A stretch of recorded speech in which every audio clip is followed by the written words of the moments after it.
Sir ఇంతకీ నేను IAS అవుతానంటారా?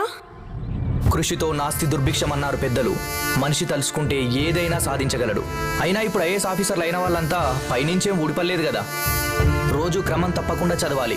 పట్టుదల ఎలా ఉండాలంటే ఆర్కిటెక్ట్ టర్న్ అనే పక్షిలా అది రోజు ఉదయం లేవగానే 400 కిలోమీటర్లు ప్రయాణం చేస్తూ సంవత్సరంలో దాదాపు 75,000 కిలోమీటర్లు పూర్తి చేస్తుంది. పక్షులన్నిటిలో ఎక్కువ ఎత్తు ఆకాశంలో ఎగిరే పక్షి ఆర్కిటెక్ట్ టర్న్ మాత్రమే. దానికి ఓర్పు సహనం ఎక్కువ. అలా చదవాలి, ఏకాగ్రతతో చదవాలి. అర్థం కాని విషయాలు గురువులను సంప్రదించి నిర్వృత్తి చేసుకోవాలి. అన్నిటికీ మించి ప్రతి విషయంలో అవగాహన తెచ్చుకోవాలి. ఒక డిస్ట్రిక్ట్ ప్రజల స్థితిగతులు మార్చే శక్తి ఒక కలెక్టర్ దగ్గర మాత్రమే ఉంటుంది.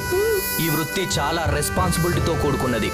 జిల్లా యంత్రాంగం మొత్తం నీ కిందే పనిచేస్తుంది. అందరి బాగోగులు చూసుకుంటూ కాపాడాలి.